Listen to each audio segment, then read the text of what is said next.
নমস্কার।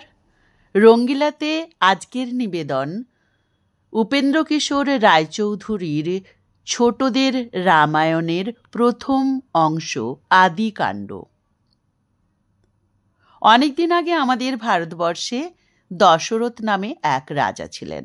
সরযূ নদীর ধারে অযোধ্যা নগরে তিনি রাজ্য করিতেন। সেকালের অযোধ্যা নগর 48 ক্রোশ লম্বা আর 12 ক্রোশ চওড়া ছিল। তাহার চারিদিকে প্রকাণ্ড দেওয়ালের উপরে লোহার কাঁটা দেওয়া ভয়ঙ্কর অস্ত্র সকল সাজানো থাকিত। সে অস্ত্রের নাম শতঘ্নি, কেননা তাহা ছুড়িয়া মারিলে একেবারে 100 লোক মারা পড়ে। তখনকার অযোধ্যা দেখিতে খুব সুন্দরও ছিল। ছায়ায় ঢাকা পরিষ্কৃত পথ, ফুল ভরা সুন্দর বাগান আর দামি পাথরের 7 তলা 8 তলা জমকালো বাড়িতে নগরটি ঝলমল করিত। এই সুন্দর অযোধ্যা নগরে সাদা পাথরের বিশাল রাজপুরীতে সাদা ছাতার নিচে বসিয়া মহারাজ দশরথ তার রাজ্যের কাজ দেখিতেন। ধৃতি, বিজয়, অশোক, জয়ন্ত, সুমন্ত, সুরাষ্ট্র, ধর্মপাল আর রাষ্ট্রবর্ধন নামে তাহার 8 জন মন্ত্রী এমন বিদ্বান, বুদ্ধিমান আর ধার্মিক ছিলেন যে তাহারা দেশে একটিও অন্যায় কাজ হইতে দিতেন না। সে দেশে চোর ডাকাত ছিল না, ভালো ছাড়া মন্দ কাজ কেহ করিত না। ভালো খাইয়া, ভালো পড়িয়া, ভালো বাড়িতে থাকিয়া সকলেরই সুখে দিন যাইত। রাজা দশরথ তাহাদিগকে এত স্নেহ করিতেন যে আর কোনো রাজা তেমন করিতে পারিতেন না। দশরথকেও তারা তেমনি করিয়া ভালোবাসিত। হায়, এমন রাজা দশরথ, তাহার একটিও ছেলে ছিল না। ছেলে নেই বলিয়া তিনি ভারী দুঃখ করিতেন। একদিন তিনি মন্ত্রীদিগকে বলিলেন, দেখো, আমি যজ্ঞ করিব, হয়তো তাহাতে খুশি হইয়া দেবতারা আমাকে পুত্র দিবেন। একথা শুনিয়া সকলে বলিল, মহারাজ, আপনি ঋষ্যশৃঙ্গ মুনিকে নিয়ে আসুন। তিনি যজ্ঞ করিলে নিশ্চয় আপনার পুত্র হইবে। এই মুনির হরিণের মতো শিং ছিল, তাই লোকে তাহাকে ঋষ্যশৃঙ্গ বলিত। এমন ভালো মুনি কমই দেখা গিয়েছে। মন্ত্রীদিগের কথা শুনিয়া দশরথ বলিলেন, বড় ভালো কথা। ঋষ্যশৃঙ্গ যে আমার জামাই হন, কারণ তিনি আমার বন্ধু লোমপাদ রাজার মেয়ে শান্তাকে বিবাহ করিয়াছেন। আমি নিজেই তাহাকে আনিতে যাইব। লোমপাদ রাজার বাড়ি অঙ্গদেশে। দশরথ সেই অঙ্গদেশে গিয়া ঋষ্যশৃঙ্গ মুনিকে লইয়া আসিলেন। তারপর যজ্ঞ আরম্ভ হইল। আগে হইল অশ্বমেধ যজ্ঞ। ঘোড়ার মাংস দিয়া এই যজ্ঞ করিতে হয়। প্রথমে একটা ঘোড়া ছাড়িয়া দেওয়া হইল। ঘোড়ার সঙ্গে অস্ত্রশস্ত্র লইয়া অনেক লোকজনও চলিল, যাহাতে কেহ তাহাকে আটকাইতে না পারে। তাহারা ক্রমাগত 1 বৎসর ঘোড়াটাকে নানা দেশে ঘুরাইয়া শেষে তাহাকে অযোধ্যায় ফিরাইয়া আনিল। ততদিনে শত শত কারিকর, ছুতোর, রাজমিস্ত্রি, মুটে মজুর মিলিয়া সরযূর উত্তর ধারে যজ্ঞের জন্য চমৎকার জায়গা তৈয়ার করিয়াছে।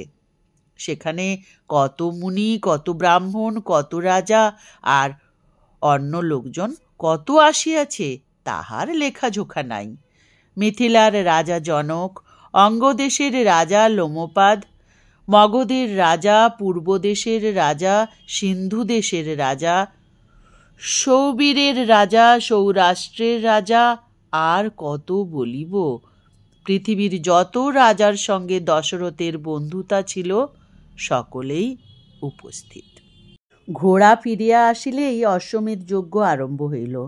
যজ্ঞের কয়দিন সকলে কি আনন্দ করিয়া যে নিমন্ত্রণ খাইল, তাহা কি বলিব। যত চাহিয়াছে ততই খাইতে পাইয়াছে। ব্রাহ্মণেরা ভোজনে সন্তুষ্ট হইয়া বলিলেন, মহারাজের জয় হোক। ছেলেদের পেট ভরিয়া গেল, তবুও তাহারা বলিল, আরও খাইব।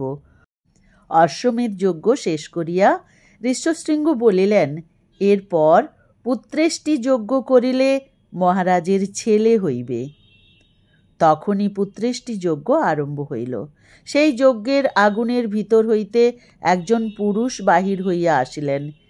তিনি দেখিতে অতি ভয়ঙ্কর। তাহার শরীর পাহাড়ের মতো উঁচু, রং কালো, চোখ লাল, দাড়ি গোঁফ সিংহের কেশরের মতো, পরনে লাল কাপড়, তাহার হাতে রূপার ঢাকা দেওয়া সোনার থালা, থালাতে চমৎকার পায়েস। সেই ভয়ঙ্কর পুরুষ দশরথকে বলিলেন, মহারাজ, ব্রহ্মা নিজেই এই পায়েস রাঁধিয়া পাঠাইয়াছেন। ইহা রানীদিগকে খাইতে দাও, নিশ্চয় তোমার পুত্র হইবে। এই বলিয়া তিনি কোথায় যে মিলাইয়া গেলেন কেহ দেখিতে পাইল না। দশরথের কি আনন্দ! এই পায়েস রানীদিগকে খাইতে দিলেই তাহার পুত্র হইবে। প্রধানা রানী 3 জন, বড় কৌশল্যা, মেজ কৈকেয়ী, ছোট সুমিত্রা। দশরথ কি করিয়া 3 জনকে পায়েস বাটিয়া দিলেন বলিতেছি। প্রথমেই সেই পায়েসের অর্ধেকটা লইয়া খানিক সুমিত্রার জন্য আর বাকি কৌশল্যার জন্য রাখিলেন। তারপর অন্য অর্ধেকের খানিকটা সুমিত্রার জন্য আর বাকিটা কৈকেয়ীর জন্য রাখিলেন। বেশ সহজ হিসাব। 3 রানীতে মিলিয়া মনের সুখে সেই পায়েস খাইলেন। তাহার কিছুদিন পর তাহাদের দেবতার মতো 4টি ছেলে হইল। কৌশল্যার 1টি, কৈকেয়ীর 1টি আর সুমিত্রার 2টি। দশরথের পুত্র হইয়াছে শুনিয়া যে সকলেই আনন্দিত হইল, তাহাতে আর সন্দেহ কি। ব্রাহ্মণ আর গরিব দুঃখীদের তো খুবই আনন্দ হইবার কথা, কারণ তাহারা অনেক টাকা কড়ি পাইল। ছেলে 4টি 11 দিনের হইলে পুরোহিত বশিষ্ঠ মুনি তাহাদের নাম রাখিলেন। সকলের বড় ছেলেটি কৌশল্যার, তার নাম রাখিল রাম। তাহার পরেরটি কৈকেয়ীর, তাহার নাম হইল ভরত। আর 2টি সুমিত্রার, তাহাদের নাম হইল লক্ষণ আর শত্রুঘ্ন। ছেলে 4টি যেমন সুন্দর তেমনি বুদ্ধিমান, আর তেমনি তাহাদের মিষ্টি স্বভাব। ভালো ছেলের যত রকম গুণ থাকিতে হয় তাহার কিছুই তাহাদের কম ছিল না। অল্প দিনের ভিতরেই তাহারা যারপর নাই বিদ্বান আর বীর হইয়া উঠিলেন।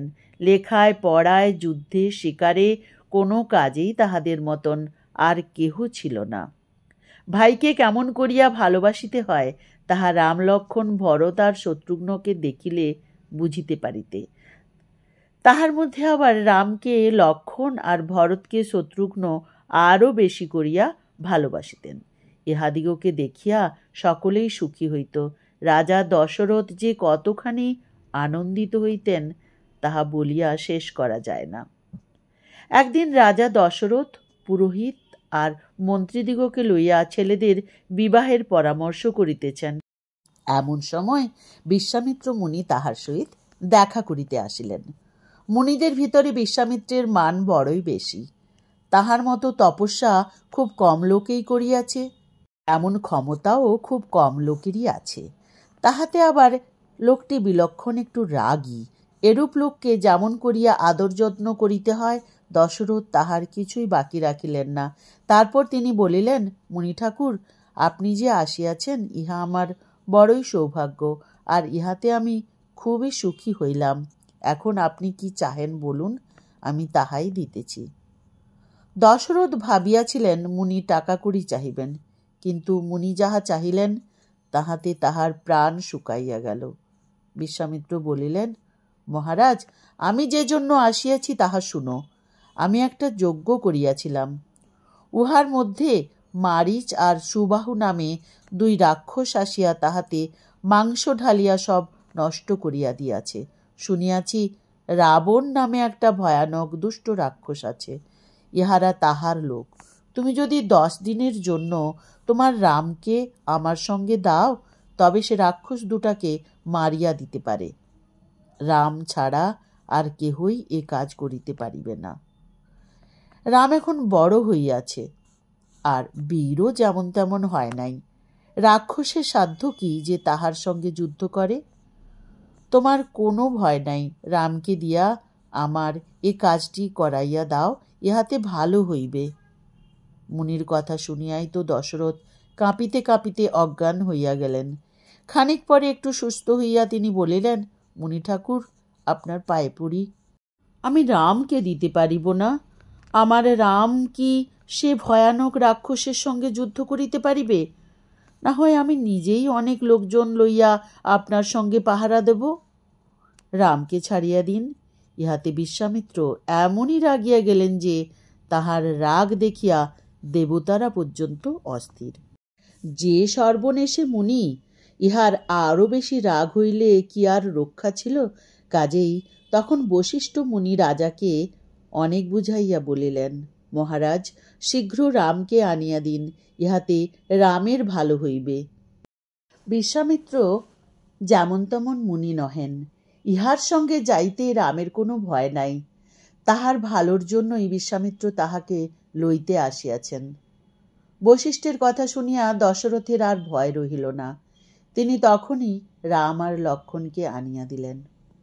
যুদ্ধের পোশাক পরিয়া, তীর ধনুক খড়গ লইয়া বিশ্বামিত্রের পিছু পিছু দুই ভাইকে যাইতে বড় সুন্দর দেখাইতেছিল। রাজা আর রানীরা তাহাদের মাথায় চুমু খাইয়া তাহাদিগকে আশীর্বাদ করিলেন, আর সকলেই বলিল, তোমাদের ভালো হোক। অনেক দূর গিয়া বিশ্বামিত্র রামকে বলিলেন, আচ্ছা রাম, ওই সরজুর জলে মুখ ধুইয়া আইসো। আমি তোমাকে বলা আর অতি বলা নামক মন্ত্র দিব। এ মন্ত্র জানিলে তোমার পরিশ্রম বা অসুখ হইবে না, কেহ তোমার কোনো ক্ষতি করিতে পারিবে না, আর যুদ্ধে সকলেই তোমার কাছে হারিয়া যাইবে। রাম নদীতে মুখ ধুইয়া মুনির নিকট মন্ত্র লইলেন। তখন তাহার মনে হইল যেন তাহার শরীরের তেজ অনেক বাড়িয়া গিয়াছে। রাত্রি হইলে তিনজনে সরজুর ধারে ঘাসের উপর ঘুমাইয়া রহিলেন। সকালবেলা উঠিয়া আবার পথ চলিতে লাগিলেন। সেদিনকার রাত্রি কাটিল অঙ্গদেশের মুনিদের আশ্রমে। এইখানে আসিয়া সরজু নদী গঙ্গার সহিত মিশিয়াছে। পরদিন মুনিরা একখানি সুন্দর নৌকা আনিয়া তাহাদিগকে গঙ্গা পার করিয়া দিলেন। ওপারে ভয়ানক বন, সেই বনে তারকা নামে এক রাক্ষসী থাকে। তাহার গায়ে হাজার হাতির জোর। আগে এখানে সুন্দর দেশ ছিল, তাহাতে কতই লোকজন বাস করিত। এই তারকা আর তার পুত্র মারিচ সেই সকল লোকজনকে খাইয়া দেশটি একেবারে নষ্ট করিয়া ফেলিয়াছে। এখন সেখানে ভয়ানক বন। সে বনে মানুষ গেলেই তারকা তাহাকে ধরিয়া খায়। বিশ্বামিত্র রামকে বলিলেন, বাছা, রাক্ষসীটাকে মারিতে হইবে। রাম বলিলেন, আচ্ছা। এই বলিয়া তিনি ধনুকের গুণ ধরিয়া খুব জোরে টঙ্কার দিলেন।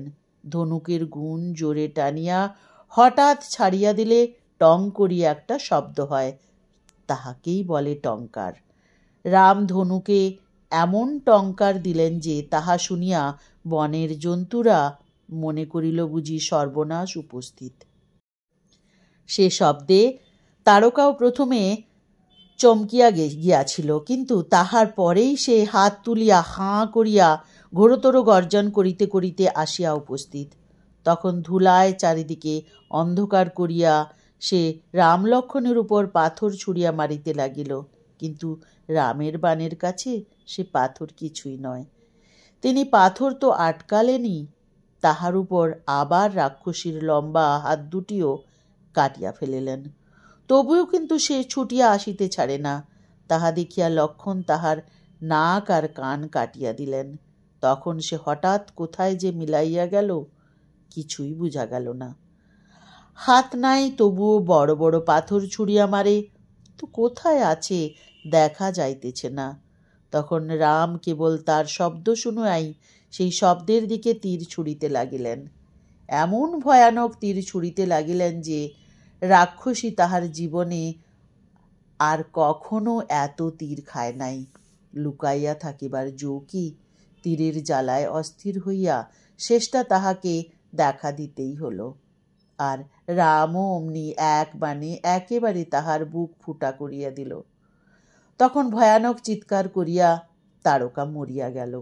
দেবতারা আকাশ হইতে রামের যুদ্ধ দেখিয়া বড়ই সন্তুষ্ট হইলেন। আর বিশ্বামিত্রের তো কথাই নাই, তিনি রামকে কি বলিয়া আশীর্বাদ করিবেন আর কি দিয়া সুখী করিবেন তাহাই ঠিক করিতে পারিতেছেন না। সে রাত্রি তাহাদের সেই বনেই কাটিল।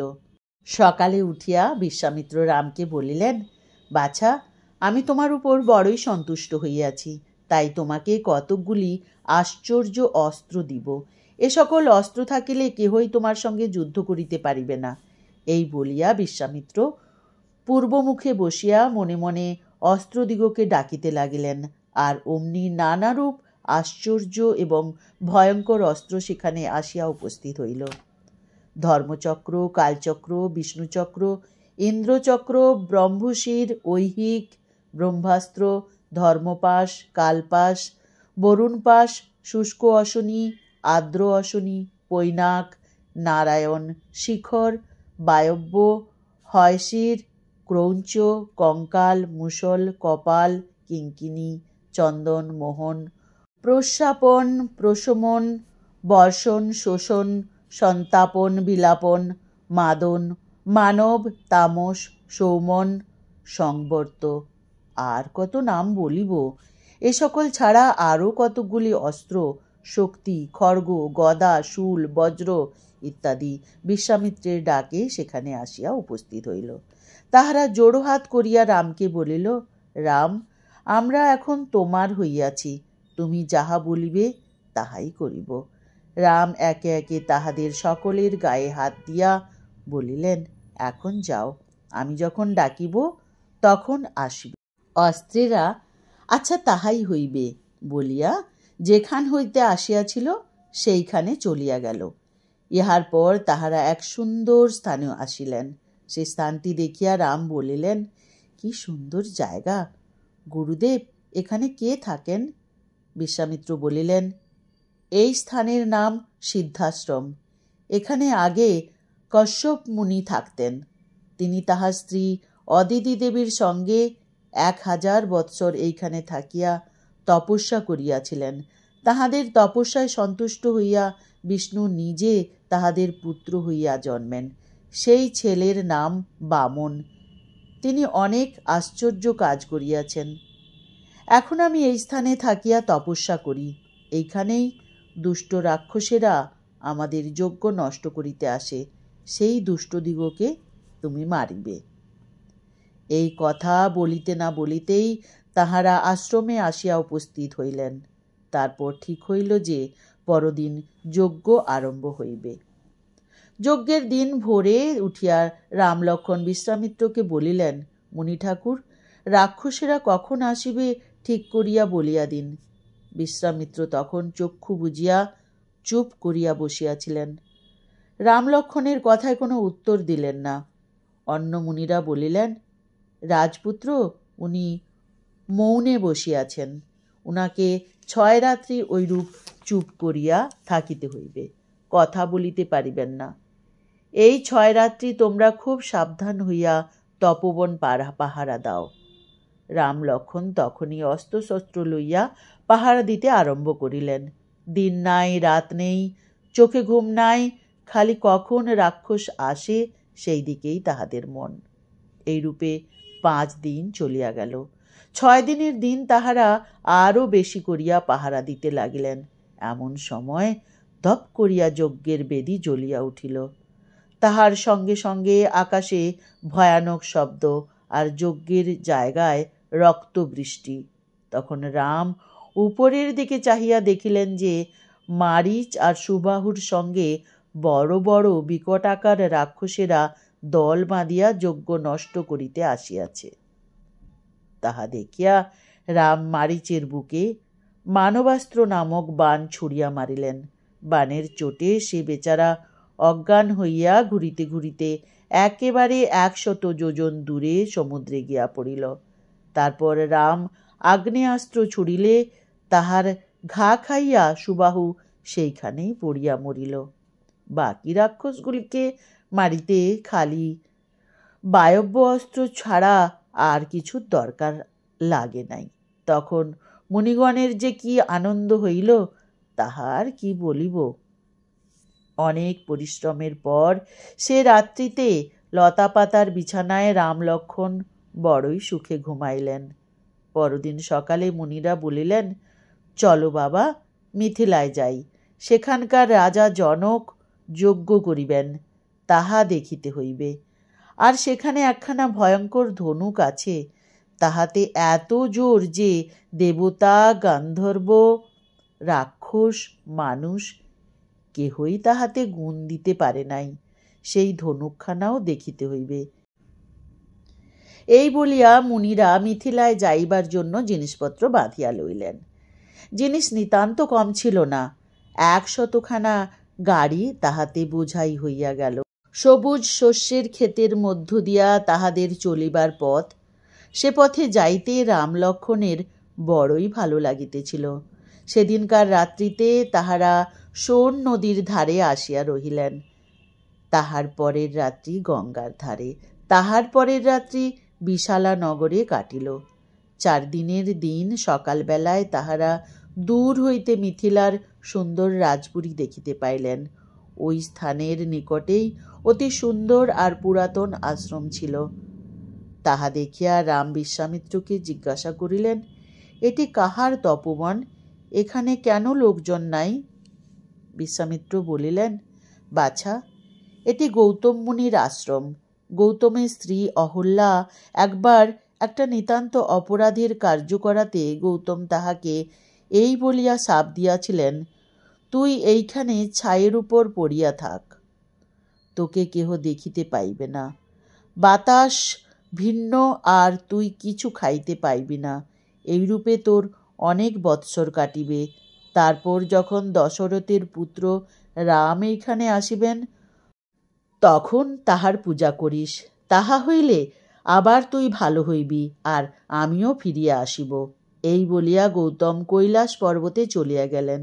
রাম, তুমি একবার এই আশ্রমের ভিতর আইসো, তাহা হইলে অহল্যা আবার ভালো হইতে পারিবে।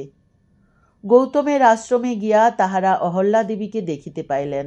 এতদিন ধরিয়া তিনি কেবলই তপস্যাই করিয়াছেন, তাহাতে তার শরীরে এমন আশ্চর্য তেজ হইয়াছে যে দেবতারাও তাহার দিকে তাকাইতে পারেন না। এতদিন গৌতমের শাপে কেহই তাহাকে দেখিতে পায় নাই। এখন রাম আসিয়াছেন বলিয়াই সকলে তাহাকে দেখিল। অহল্যাকে দেখিয়া রাম লক্ষ্মণ তাহার পায়ের ধুলা মাথায় করিয়া লইলেন। অহল্যাও গৌতমের কথা মনে করিয়া রামের পূজা করিলেন। এদিকে গৌতম মুনি হিমালয়ে থাকিয়া তপস্যার দ্বারা সকল কথাই জানতে পারিয়াছেন, সুতরাং তিনিও তখন সেই আশ্রমে আসিয়া উপস্থিত। এইরূপে অহল্যার দুঃখের শেষ হইল। এরপর গৌতম আর অহল্যা দুইজনে মিলিয়া মনের সুখে ঈশ্বরের আরাধনা করিতে লাগিলেন। গৌতমের আশ্রম হইতে মিথিলা বেশি দূর নয়। সেখানে গিয়া সকলে দেখিলেন যে জনক রাজা অতি চমৎকার যজ্ঞের আয়োজন করিয়াছেন। কত মুনি, কত লোকজন, কত গাড়ি ঘোড়া সেখানে আসিয়াছে, তাহা গনিয়া উঠা ভার। বিশ্বামিত্র তাহাদের থাকিবার জন্য সেই ভিড়ের এক কোণে একটি নিরিবিলি জায়গা খুঁজিয়া লইলেন। ততক্ষণে রাজা জনকও খবর পাইয়া বিশ্বামিত্রকে আদর করিবার জন্য সেখানে আসিয়াছেন, সঙ্গে তাহার পুরোহিত শতানন্দ মুনি। বিশ্বামিত্রকে নানারূপ সম্মানে তুষ্ট করিয়া রাজা জিজ্ঞাসা করিলেন, মুনি ঠাকুর, আপনার সঙ্গে এই ছেলে দুটি কি সুন্দর! আহা, যেন দুটি দেবতার ছেলে। এ দুটি কোন রাজার পুত্র?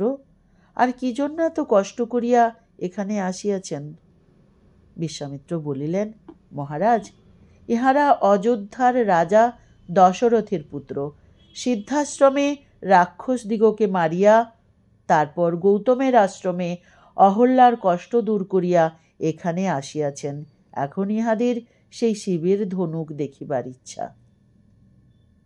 জনকের পুরোহিত শতানন্দ মুনি গৌতমের বড় ছেলে। তিনি যখন শুনিলেন যে তাহার মাতা আবার ভালো হইয়াছেন, তখন তাহার মনে কি সুখী হইল। তিনি রামকে কতই স্নেহ দেখাইলেন, আর বিশ্বামিত্রের কতই প্রশংসা করিলেন, তাহা বলিয়া শেষ করা যায় না। তিনি বুঝিতে পারিয়াছেন যে বিশ্বামিত্রই রামকে আনিয়া তাহার মায়ের দুঃখ দূর করিয়াছেন। পরদিন সকালবেলায় বিশ্বামিত্র জনককে বলিলেন, মহারাজ, সেই ধনুকখানি রাম লক্ষ্মণকে একবার দেখাবেন? জনক বলিলেন, ধনুকের কথা বলি শুনুন। এই ধনুক আগে ছিল শিবের।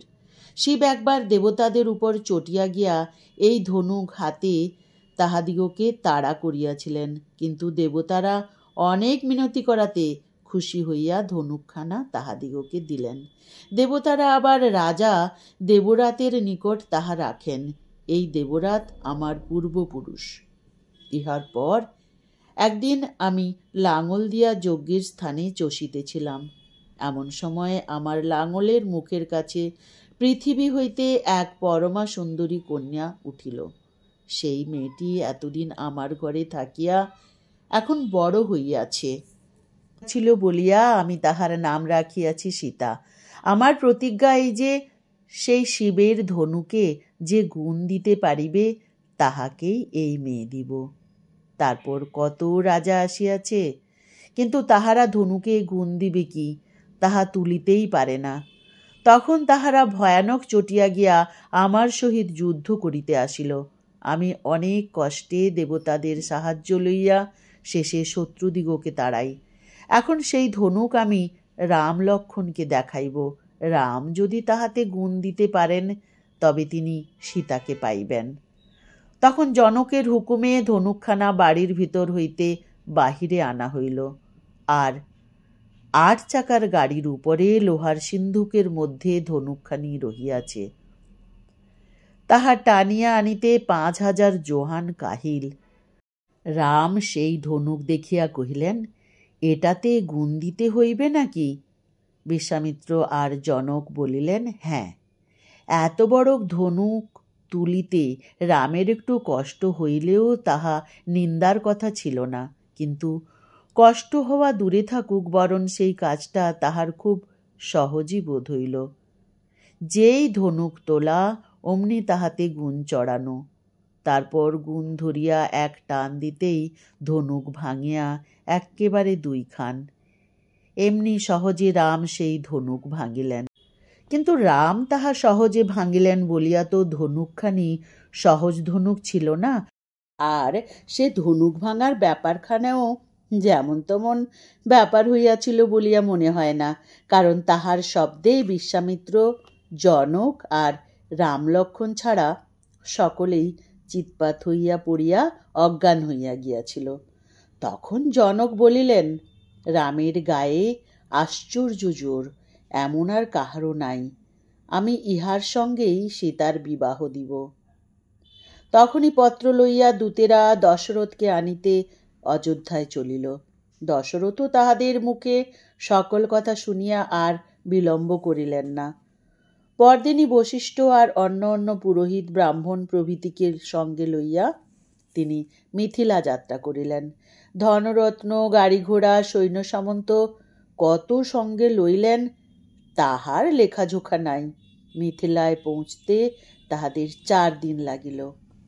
রাজায় রাজায় দেখা হইলে একটা খুবই ধুমধাম হইয়া থাকে, সে আর কত বর্ণনা করিব। কিন্তু আসল কাজের কথাটা রামের বিবাহের কথা, সে বিষয়ে পরামর্শ কিরূপ হইয়াছিল বলিতেছি। জনক রাজার আর একটি মেয়ে ছিল, তাহার নাম উর্মিলা। তাহা ছাড়া জনকের ভাই রাজা কুশধ্বজের 2টি মেয়ে ছিল, তাহাদের নাম মান্ডবী আর শ্রুতকীর্তি। রাম, লক্ষ্মণ, ভরত, শত্রুঘ্ন এই 4টি ভাইয়ের সঙ্গে সীতা, উর্মিলা, মান্ডবী আর শ্রুতকীর্তির এই 4টি বোনের বিবাহ হইলে ভালো হয় না। সুতরাং স্থির হইল যে রামের সহিত সীতার, লক্ষ্মণের সহিত উর্মিলার, ভরতের সহিত মান্ডবীর আর শত্রুঘ্নের সহিত শ্রুতকীর্তির বিবাহ হইবে। সুন্দর সময়ে অগ্নি সাক্ষী করিয়া মহা ধুমধামে শুভকার্য শেষ হইল। সেদিন মিথিলায় কি আনন্দই হইয়াছিল, যেদিকে তাকাও কেবলই আলো আর নিশান, আর ধূপধুনা আর মুনি ঠাকুর আর শঙ্খ ঘণ্টা আর ঢাক ঢোল আর হাতি ঘোড়া আর মিঠাই সন্দেশ আর ভিখারি বৈষ্ণব আর হাসি তামাশা, ছুটাছুটি, ভোজন, কোলাহল কোলাহল কোলাহল। পরদিন সকালে বিশ্বামিত্র হিমালয়ে চলিয়া গেলেন। দশরথও অযোধ্যায় যাইবার আয়োজন করিতে লাগিলেন। জনক প্রত্যেক মেয়েকে কি দিয়াছিলেন শুনিবে? প্রত্যেক মেয়েকে তিনি এক এক লক্ষ গরু দিয়াছিলেন, আর হাতি, ঘোড়া, সিপাহী, সোনা, রূপা, মণি, মুক্তা, রেশমি কাপড়, কম্বল ইত্যাদি কত যে দিয়াছিলেন, আমি তাহার হিসাব দিতে পারিব না। ইহার উপর আবার 100 করিয়া সখী, 100 দাসী, আর 100 চাকর, এইরূপে আদর যত্ন করিয়া জনক সকলকে বিদায় করিলেন। দশরথ মনের সুখে অযোধ্যায় চলিলেন। এমন সময় দেখো কি সর্বনাশ উপস্থিত। পাখিরা চেঁচাইতেছে, জন্তুরা ছুটিয়া পলাইতেছে, পৃথিবী কাঁপিতেছে, ঝড় বহিতেছে, গাছ ভাঙিয়া পড়িতেছে, সূর্য ঢাকিয়া গিয়াছে, চারিদিকে অন্ধকার। সকলে ভয়ে অস্থির, না জানি এরপর কি বিপদ হইবে। বিপদ যে কি তাহা জানিতেও বিলম্ব হইল না, কারণ তখনই পরশুরাম আসিয়া উপস্থিত হইলেন। যে মানুষ পথ দিয়া চলিবার সময় এমন কাণ্ড হয়, তিনি যে কেমন ভয়ঙ্কর লোক তাহা বুঝিতেই পারা যায়। তাহার শরীরটা যেন একটা পাহাড়, চোখ দুটো যেন আগুনের গোলা, হাতে একখানি ধনুক আছে, তাহা সেই জনক রাজার ধনুকের চেয়ে নিতান্ত কম নহে। আর একখানা কুড়াল যে আছে, তাহার কথা কি বলিব। কুড়াল কাঁধে ফিরেন বলিয়া তাহার পরশু অর্থাৎ কুড়ালে রাম নাম হইয়াছে। পরশু অর্থাৎ কুড়াল। এই কুড়াল দিয়া তিনি একবার নয়, দুবার নয়, ক্রমাগত 21 বার ক্ষত্রিয়দিগকে কাটিয়া খণ্ড খণ্ড করিয়াছেন। তাহাদের অপরাধ এই যে, কার্তবীর্যাজুন নামক তাহাদের একজন তাহার বাপ যমদগ্নি মুনিকে মারিয়া ফেলে। এতদিনে তাহার রাগটা একটু কমিয়া গিয়াছে। এখন আর ক্ষত্রিয় দেখিলেই তাহাকে ধরিয়া মারেন না, কিন্তু রামের উপর তিনি বড়ই চটিয়া গিয়াছেন। তিনি আসিয়া রামকে সম্মুখে দেখিতে পাইয়াই বলিলেন, তুমি নাকি বড় বীর হইয়াছ, শিবের ধনুক ভাঙিয়াছ বটে। আচ্ছা, আমি এই আর একখানি ধনুক আনিয়াছি, এখানিতে একবার তীর চড়াইয়া টানো দেখি, যদি পারো তবে তোমার সহিত যুদ্ধ করিব। ইহা শুনিয়া দশরথের বড় ভয় হইল। তিনি মনে করিলেন, না জানি এই সর্বনেশে মানুষ রামের কি ভয়ানক অনিষ্টই করিবেন। তাই তিনি রামকে ছাড়িয়া দিবার জন্য পরশুরামকে অনেক মিনতি করিলেন, কিন্তু পরশুরাম কি তাহা শোনেন? তিনি রামকে বলিলেন, বিশ্বকর্মা দুখানি বড় ধনুক প্রস্তুত করিয়াছেন, তাহার একখানি তুমি ভাঙিয়াছ, আর একখানি এই আমার হাতে, এখানি সেখানের চেয়ে কম নহে। এখন বলিতেছি, আমার এই ধনুকখানিতে তীর চড়াও, দেখি তুমি কেমন ক্ষত্রিয়। ক্ষত্রিয়কে দেখি তুমি কেমন ক্ষত্রিয় বলিলে বড়ই অপমানের কথা হয়, সে তাহা কিছুতেই সহিয়া থাকিতে পারি না। কাজেই তখন রাম বলিলেন, আচ্ছা তবে দেখুন। এই বলিয়া তিনি ধনুকখানি লইয়া তাহাতে গুণ দিলেন। তারপর একটি বাণ তাহাতে চড়াইয়া বলিলেন, মুনি ঠাকুর, আপনি ব্রাহ্মণ, আমার গুরু লোক, তাই এই বাণ আমি আপনার উপর ছুড়িতে ইচ্ছা করি না, কেননা তাহা হইলে আপনি মরিয়া যাইবেন। তবে আপনি তপস্যা করিয়া যে সকল জায়গা পাইয়াছেন, আমি ইচ্ছা করিলে তাহা নষ্ট করিতে পারি, না হয় আপনার আকাশে চলাফেরার পথ বন্ধ করিয়া দিতে পারি। এখন বলুন, ইহার কোনটা করিব? এতক্ষণে পরশুরামের সে রাগ নাই, তিনি খুবই জব্দ হইয়া গিয়াছেন। তাই তিনি নরম হইয়া বলিলেন, রাম, আমার তপস্যায় পাওয়া স্থানগুলি না হয় নষ্ট করিয়া দাও, কিন্তু আমার পথ আটকাইও না। তোমার ভালো হোক, আমি বুঝিতে পারিয়াছি তুমি যে সে লোক নও। সুতরাং রাম তীর ছুড়িয়া পরশুরামের তপস্যায় পাওয়া জায়গাগুলি নষ্ট করিয়া দিলেন, তাহার আর পথ আটকাইলেন না। তখন পরশুরাম সেখান হইতে চলিয়া গেলেন, আর আর সকলে অযোধ্যায় চলিয়া গেছিল। তারপর রানীরা কত আদর করিয়া বউ ঘরে লইলেন, সে আর বেশি করিয়া কি বলিব। সে সময় পূজা অর্চনা, গান বাজনা, আমোদ আহ্লাদ অবশ্যই হইয়াছিল। রানীরা বৌদিগকে আশীর্বাদ করিয়া বসন ভূষণ কত কি দিয়াছিলেন, সে খবর কে রাখে? আমি কেবল ইহাই জানি যে ইহার কিছুদিন পরে ভরত আর শত্রুঘ্ন মামার বাড়ি বেড়াইতে গেলেন। ছোটদের রামায়ণের আদি কাণ্ড এখানেই শেষ করছি। পরবর্তী কাণ্ডটার নাম সকলেই বোধহয় জানেন আপনারা, অযোধ্যা কাণ্ড। এই অযোধ্যা কাণ্ড নিয়ে আবার আসছি। ততক্ষণের জন্য সবাই ভালো থাকুন।